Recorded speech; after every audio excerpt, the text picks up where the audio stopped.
Hello, everybody. My name is Peggy Liu, and I'm from China, from a nonprofit called JUCCCE. And I'm also honored to be an advisory board member of the EAT Forum. I'd like you to imagine, in the not-so-distant future, your children are in the classroom about to take a bite of an apple, their snack for the day. And a child stands up and leads everybody in a contemplation. This food is a gift from the earth. Don't just put it in your mouth. Smile at it. Can you see the sunshine that grew the apple tree? Can you see the clouds and the rivers that nurtured its soil? Thank you to this earth, and thank you to the farmers and the grocery clerks and everybody who made it possible, who put all this work, all this love into bringing this apple onto my plate. In this apple, even if I'm eating it alone, I see that I'm not alone.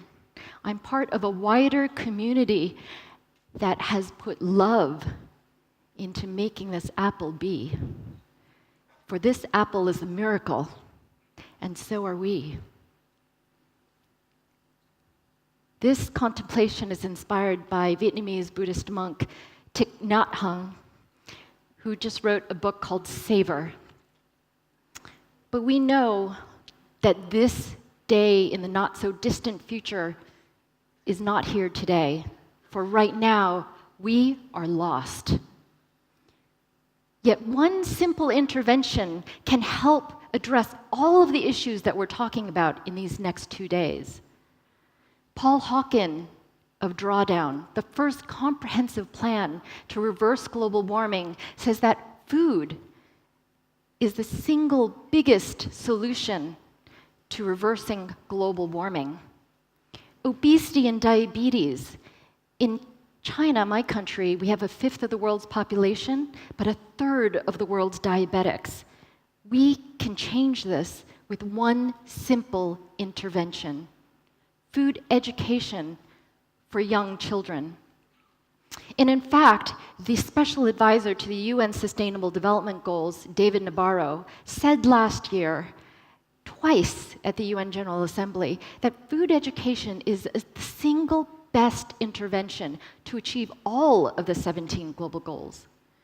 My friend Sherry Nursalim, who is head of the UN Sustainable Development Solutions Network here in Southeast Asia, introduced this version of the Sustainable Development Goals, which is inspired by Bali's Path to Happiness, or Tri Hitak Karana, 3 ways to happiness. We can get to happiness with one single intervention, that's food education for young children. Today, I'm very happy to introduce for the first time our program, Food Heroes, translated into Bahasa English. So, these are our flashcards. I'd love to introduce to you Food Heroes and how we have been piloting this with 1 million children using play-based games. But companies can contribute, governments can contribute, civil society can all contribute to this one single intervention. Whether it's innovation for new, healthier food products, like the one that we're about to hear, or adopting teachers to train them on food education and giving them the classroom curriculum, like the Food Heroes curriculum, throughout kindergartens and primary schools. Creating monthly subscription boxes into the home so families can turn their whole dining room into a Food Heroes Adventureland. Creating mobile classrooms to take this teaching directly to rural areas or into crowded urban areas so that kids can experience healthy eating for their bodies and the planet no matter where they are.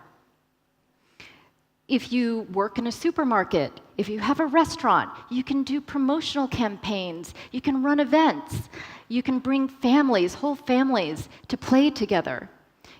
If you run a company, you can create a Food Heroes Festival so that whole families can enjoy sharing food and sharing love. Food Heroes was started in 2013 and now has reached over 1 million kids in China, and we're productizing this so that we can bring it to other countries. Last week, I had the pleasure of launching an initiative in New Zealand, and today, our first Bahasa version. So as an incentive, if you come and talk to me and ask me how you can participate in the single best intervention to cure all 17 global goals and global challenges, I'll gift you some Bahasa flashcards for your children or grandchildren. A few days ago, I had the pleasure to spend 5 hours with the Zen Buddhist monk Mu Deng of Xilai, Chengdu in China. And the most amazing thing she said to me was that in the next 70 years, between 2020 and 2070, humanity will have an unprecedented chance to awaken.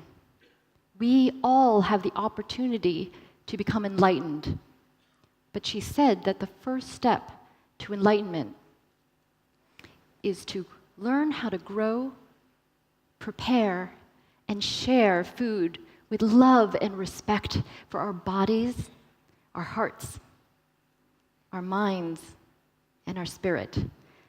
So I challenge you in these next 2 days, not just to think about how we can help the economy or reduce the number of people who are overeating from 2 billion on down, or reduce the 1 billion who are not eating enough. Actually, our job is much greater than that. Our job is to save our very souls. So with that, thank you. And